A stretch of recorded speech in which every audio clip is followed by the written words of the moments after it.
Coming up this week, we've got UFC 313. All right, UFC 313. We've got Alex Pereira fighting in the main event against Magomed Ankalaev. Now, with that fight looming, what just happened this past Sunday? On Sunday, we had a video from Tom Aspinall on his YouTube page, man. All right. And you know the timing of this video coming out just before UFC 313 fight week kicks off. You know it wasn't an accident. Aspinall puts the video out. He's been pretty silent about the Jon Jones fight, but he puts it out. He says what is holding it up right now is Jon Jones's side. That's the truth of it. He says the UFC tells me, they assure me they are doing everything they can to make this fight. As far as I'm aware, this is now totally down to Jones and his team. He says, if not, I'll fight somebody else for the undisputed title. Those words, man. I mean, listen, with this fight between Pereira and Ankalaev coming up this weekend, combined with the timing of this video from Tom Aspinall, let me hit you with this, man. Magomed Ankalaev finishing Alex Pereira might be the only way to save Jon Jones versus Tom Aspinall.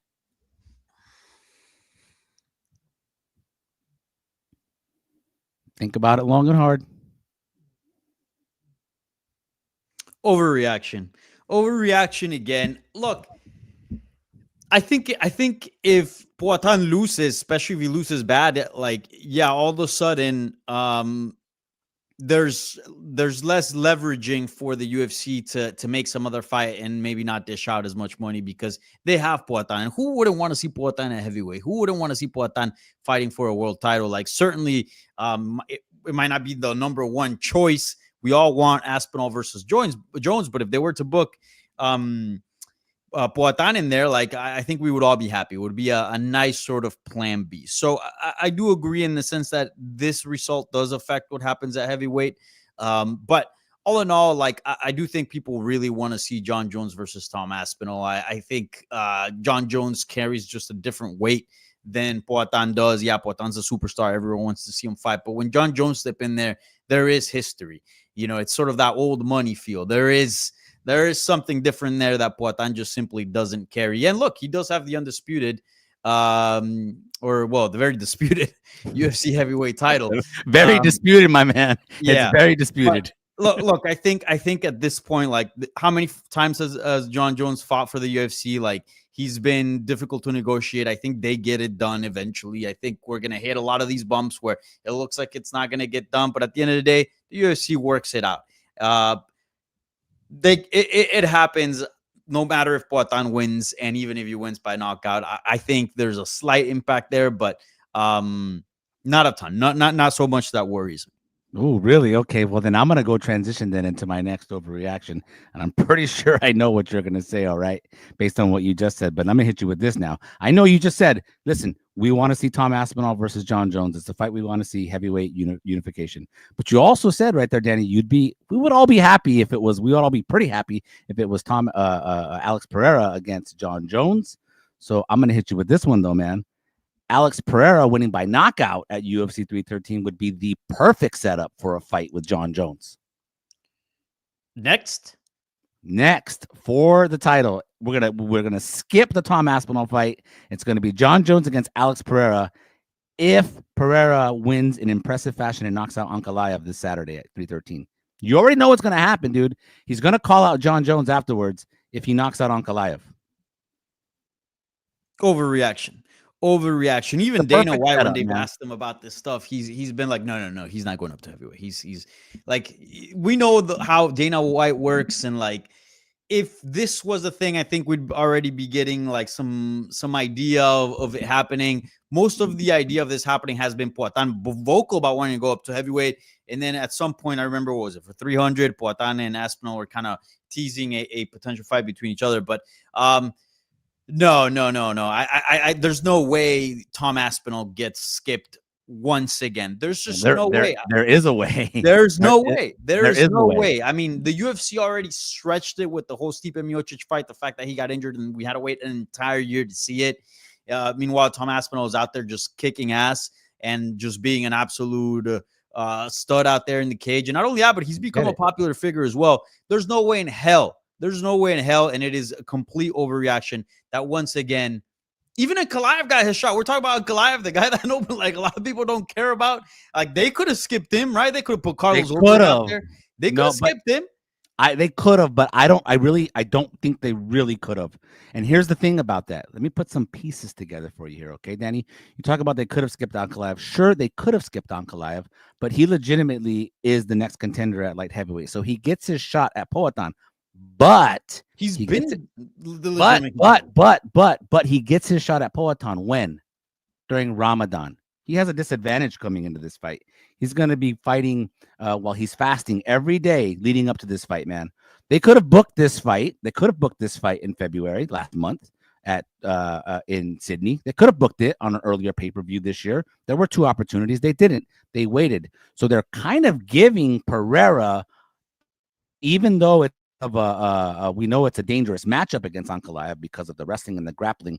That's what we've all been talking about. He's got a little bit of an advantage going into this fight, right? Because of the Ramadan situation. So they give him that. All I'm saying, dude, is I don't think that was by accident. Maybe I'm sounding like a conspiracy theorist here, but I don't think that's by accident. And when you combine that with the Aspinall video coming out this week, because he's been pretty silent about it, right? He hasn't said much about Jon Jones for the past few months. Especially, I'm sure he was feeling good after we got the Dana White guarantee of the fight back in December. He says the UFC tells him that, they assure him they're doing everything they can. Are they really, though? Are they? Or are they waiting to see what happens this Saturday in this fight? And then they'll make a decision after that. Or really, are they going to let Jon Jones make the decision? You know the relationship between Dana and Jon Jones and how much he's been glazing him. Will Dana ultimately let Jon Jones make that decision? Yeah.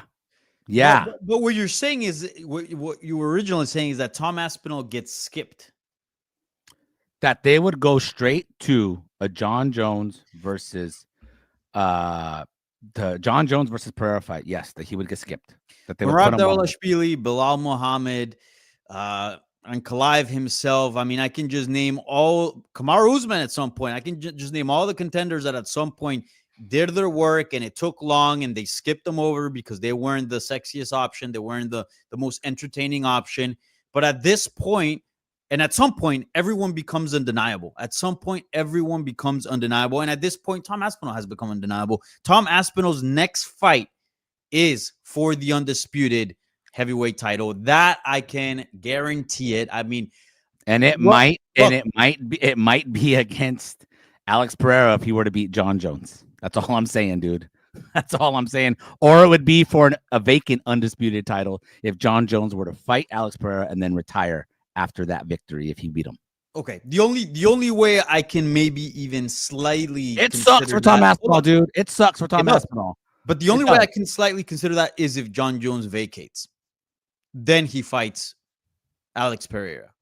But outside of that, there's no way in hell that Jon Jones is going to be in an undisputed title fight with anybody involved that's not named Tom Aspinall.